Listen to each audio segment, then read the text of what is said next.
अभिभाषण से कल विधानसभा का सत्र का प्रारंभ होगा और अभी फिलहाल के लिए उसको 28 तारीख तक रखा है कि और आगे अगर एक्सटेंड करने की आवश्यकता पड़ी तो बीएससी की मीटिंग के अंदर बैठ करके उसको और बढ़ाया जा सकता है।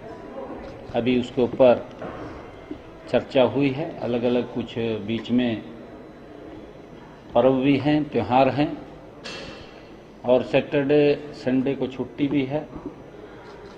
बजट सत्र उसमें कई जो बिल हैं, क्योंकि ये सरकार का पहला बजट सत्र है और इसमें आदरणीय महामहिम राज्यपाल जी के अभिभाषण के बाद, चर्चा के बाद, उसका वोट ऑफ थैंक्स के बाद बजट पेश होगा। उसको लेकर के सारी चर्चा आज बीएससी की मीटिंग में हुई है, उसके टाइम को लेकर के कि किस किस दिन हमने क्या क्या करने हैं। जो बिलों को लेकर के भी कुछ बिल आने वाले हैं, उनको लेकर के भी चर्चा है। सर, जो सर्वदलीय बैठक हुई है, सर्वदलीय बैठक में नए विधानसभा भवन को लेकर भी चर्चा हुई है। एक विषय है जिसपे अध्यक्ष ने सहयोग की भी अपेक्षा की है सभी दलों से और आपसे भी गुजारिश है कि चंडीगढ़ एडमिनिस्ट्रेशन से बातचीत की जाए। हाँ, नहीं, वो सर्वदलीय बैठक में इस बात को लेकर के चर्चा हुई है, क्योंकि हमारा भवन कई इसके ऊपर अभी रास्ते हैं और उसके अंदर बैठ कर के सभी हमारे दलों के सभी माननीय सदस्यों ने बैठ कर के चर्चा की है और वो कई रास्ते हैं, कौन से रास्ते पे चलना है वो बैठ कर के उसके अंदर एक रास्ते के ऊपर चलेंगे। और भवन हमने बनाना, क्योंकि हमारा छोटा भवन है विधानसभा का, उसको लेकर के उसमें चर्चा हुई। बात कहता है कि नया भवन नहीं बनना चाहिए, इसी को एक्सटेंड करना चाहिए, तो इस बात पे सहमत है सर विपक्ष? नहीं, देखिए, ये भी उनकी तरफ से ये भी सुझाव था। उसके अंदर मैंने कहा भी कई विषय इस भवन को लेकर के कई चर्चाएं हैं और अलग अलग सबके मत हैं, रास्ता एक है। हाँ, बजट कब पेश होगा सर? ये इस साल का 25-26 का बजट कब पेश होगा? ये 17 तारीख को बजट पेश होगा। सर, नए भवन को लेकर पंजाब के जितने भी मंत्री हैं, जितने भी नेता हैं, वो लगातार ये कहते हैं कि हरियाणा को चंडीगढ़ में जगह नहीं दी जानी चाहिए, नया जो विधानसभा का परिसर बनना है वो नहीं बनना चाहिए, कि हमारा भी हक है चंडीगढ़ पे, हमारे हक को भी। नहीं, देखिए, हरियाणा को जमीन मिली तो पंजाब को भी दी जाए। अच्छा है, हमने तो कहा था कि क्योंकि अगर पंजाब भी अगर अपना अलग भवन बनाना चाहे तो बनाए ना, अच्छा है, क्योंकि अभी परसिमन होगा, परसिमन के अंदर सीटों की बढ़ोतरी भी होने वाली है, उसमें इनका भवन भी से छोटा पड़ेगा, हमारा भवन छोटा पड़ रहा है, तो हम चाहते हैं वो भी अपना भवन बनाए, अच्छा है, उसके अंदर कोई ये नहीं है क्योंकि भी उसको देना है उसको नहीं देना, ऐसा नहीं है। सर, बजट सत्र शुरू होने में अभी कुछ ही समय बचा है सर, कल राज्यपाल का अभिभाषण है, बजट जो सत्र शुरू हो जाएगा, लेकिन हालांकि मसला कांग्रेस का है, लेकिन अभी तक नेता विपक्ष नहीं है, तो आपको लगता है सर कि सदन में नेता विपक्ष की एक मजबूत भूमिका कांग्रेस पार्टी को तय करनी चाहिए ताकि प्रदेश के जनहित के मुद्दों पर सत्ता पक्ष और विपक्ष मिलकर आगे बढ़े? नहीं, देखिए, वरिष्ठ नेता है भूपेंद्र सिंह हुड्डा, वो है ना। हाँ, वो पार्टी का उनका फैसला है, वो आ जाएगा। ये बताएं कि कितने बिल इम्पोर्टेंट जो है इस सत्र में लाने जा रही है सरकार? वो आपको बताएंगे, हम बिल आएंगे, कई बिल आ रहे हैं, आपको समय समय के ऊपर उसकी जानकारी देंगे। परिवार बजट चर्चा आपने सर की है सर, प्रदेश में अलग अलग वर्गों से भी आपने प्री बजट चर्चा की, विधायकों से, सांसदों से, मंत्रियों से सर, तो क्या उस चर्चा को, उनके जो सुझाव थे उसको बजट में शामिल किया जाएगा? बिल्कुल किया जाएगा, मुझे खुशी है इस बात की, क्योंकि हमने जब एक पोर्टल बना करके भी हरियाणा प्रदेश के अंदर हमने ये बात कही थी लोगों से कि जो आपके अच्छे सुझाव हैं वो हमें जरूर भेजिए। लगभग 10,000 सुझाव पोर्टल के माध्यम से भी मिले हैं। फिजिकल भी जाकर के हमने अलग अलग ग्रुप्स में, अलग अलग वर्ग के अंदर बात किया है।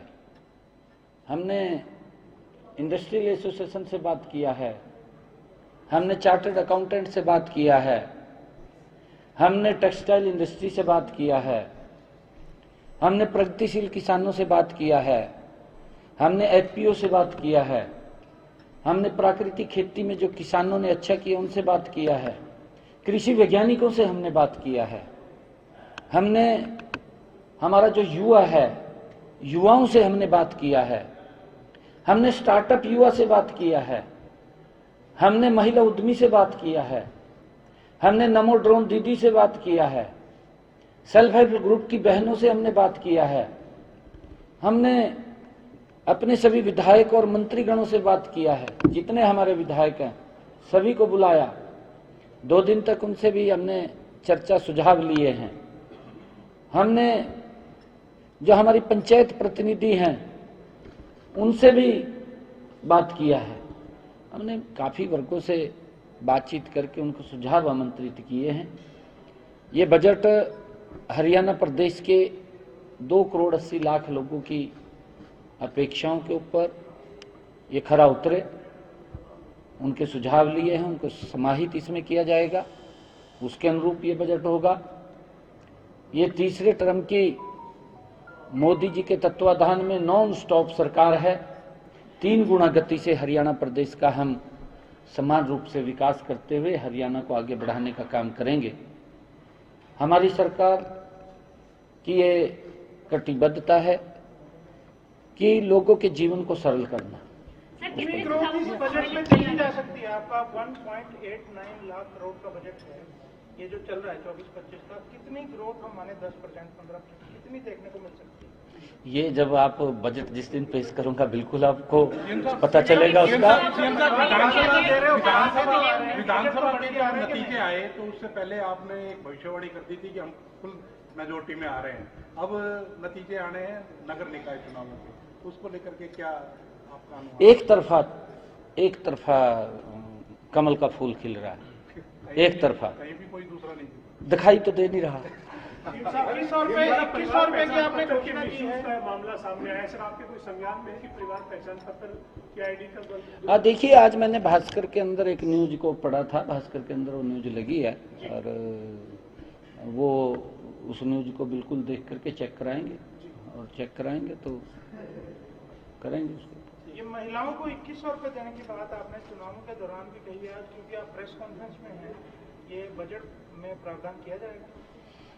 बजट के अंदर हम प्रावधान कर रहे हैं क्योंकि बड़ा बजट है, उसके लिए पूरी रचना योजना बनेगी। क्योंकि हमारा जो संकल्प पत्र के अंदर हमने वायदे किए हैं, हमने 5 साल के लिए वो वायदे किए हैं, गति से हमने 18 वायदों को पूरा किया है और ऐसे वायदे हैं जिसका हरियाणा प्रदेश के लोगों को लाभ मिला है। और उसके साथ साथ मैं आपको बताना चाहता हूँ 10 ऐसे वायदे हैं जो जल्दी ही शीघ्र 28 के अंदर जुड़ जाएंगे, उनकी प्रशासनिक अनुमति आनी बाकी और जल्दी ही वो भी जुड़ जाएंगे। बजट में सम्मिलित किया गया है। देखिए, उन्होंने जो सुझाव दिए हैं, कहीं के तो अच्छे सुझाव आए हैं उनके भी, और उन सबको समाहित करेंगे। सर, पंजाब में सर किसान मोर्चा जो है, संयुक्त किसान मोर्चा, उन्होंने ये कहा कि पंजाब सरकार किसानों के लिए काम नहीं कर रही, इसलिए उन्होंने चंडीगढ़ कूच का ऐलान किया था। उनको कई किसानों को हिरासत में लिया गया। आप क्या कहना चाहेंगे इस मसले में, जो पंजाब की सरकार से जो डिमांड कर? इसी में वो उन्होंने कहा कि हरियाणा सरकार सभी फसलों पर एमएसपी दे रही है, अब पंजाब सरकार भी दे रही है। नहीं, देखिए, मैं इस बात को बार बार कह रहा हूं क्योंकि पंजाब के अंदर हमने वहां के मुख्यमंत्री को जब उनको उकसाते थे, वहां के किसान को ये लोग, मैंने तब भी कहा था भी आप उकसाइए मत, ये किसान के हमारे हार्ट के साथ जुड़ा हुआ मामला, क्योंकि मैं किसान का बेटा हूं, मुझे मालूम है कि किसान की पीड़ा क्या है, किसान कैसे खेत में काम करता है, कैसे वो खर्च करता है, कई बार तो खाली रह जाता है। परंतु हरियाणा के अंदर हमारे किसान को अगर कोई प्राकृतिक आपदा भी आती है तो सरकार खड़ी दिखाई देती है। हमने हरियाणा के अंदर किसानों की इस पीड़ा को समझा, आप लोग देख भी रहे हैं, धीरे धीरे करके हमने पहले 14 फसलें एमएसपी पर खरीदी और अब हमने ये कहा कि हम 100% फसल आज हरियाणा की एमएसपी पर खरीद रहे हैं। मैंने तब भी सुझाव दिया था पंजाब सरकार को कि आप बात कम करिए, किसानों के बीच में जाइए और उनको आश्वस्त करिए, उनको जाकर के ये तो कहिए कि हम आपकी फसल को एमएसपी पर खरीदेंगे। क्यों नहीं खरीद रहे हैं? खरीदनी चाहिए, बात कम करनी चाहिए, उनको रिलीफ देना चाहिए। किसान ये धरती पुत्र है जो देश के लोगों का पेट भरता है, उसकी चिंता अगर हम नहीं करेंगे बात थोड़ी होगी। बात नहीं करनी चाहिए, हमने रिलीफ देना चाहिए। मैं अब भी पंजाब के मुख्यमंत्री को कहना चाहूंगा कि आप किसानों के बीच में जाकर के उनके ऊपर लाठी ना चलाएं, आप उनको मजबूत करने का काम करें। ऐसा नहीं है कि आपका ये पहला बजट होगा, कितनी तैयारी आपकी तरफ से है और विपक्ष आपको घेरने की पूरी तैयारी कर रहा है, बैठक भी बुलाई है रणनीति बनाने के लिए, आपका ये सत्र भी पहला और बजट आपका पहला होगा कि बड़ा सेशन है ये, तो कितनी तैयारी आपने की है? नहीं, हमारी पूरी तैयारी है, कोई दिक्कत नहीं, तैयारी में पूरी तैयारी है जी। ये पीछे भी घंटे का तो पता नहीं लगता जब सेशन चलता है, आपको पता रात के 9-9 बजे तक सेशन चला है। सर पीछे जो ओलावृष्टि हुई उसको लेकर क्षतिपूर्ति पोर्टल भी खोला गया था जिसका आपने जिक्र भी किया, लेकिन कुरुक्षेत्र से और कुछ एक आधी जगह से ऐसी खबरें आ रही थी कि जहां पर किसान कह रहे हैं कि खराबा तो हुआ है, लेकिन अधिकारियों ने जो रिपोर्ट सौंपी है उसमें कह रहे हैं कि कुछ भी खराबा नहीं हुआ है। इस पर कुछ किसान जो है वो चेक करवा लेंगे, चेक करवा लेंगे। इसमें मेरा एक ऐसा कुछ एक जगह से शिकायतें भी आ रही, किसानों को नकली बीज और नकली खाद जो है वो दिया जा रहा है दुकानों पर, तो उसको लेकर हरियाणा सरकार कितनी सख्त होती हुई नजर आएगी आगे? नहीं, इसके लिए हमने कहा कि किसान के साथ कोई भी व्यक्ति धोखाधड़ी नहीं कर पाएगा। हमने कहा ये किसान को अगर बीज भी देना है तो आप उसको बाकायदा रसीद उसको देनी पड़ेगी उसकी, क्योंकि ये ऐसा नहीं है किसान 6 महीने तक मेहनत करता है, अगर उसको कोई नकली बीज दे देगा उसकी पैदावार कम हो जाएगी, उसको और नुकसान हो जाएगा। ऐसा नहीं होगा। हमने कहा है कि उसके लिए आप प्रमाणित उसको बीज को दीजिए। Thank you. सीएम साहब ही हैं।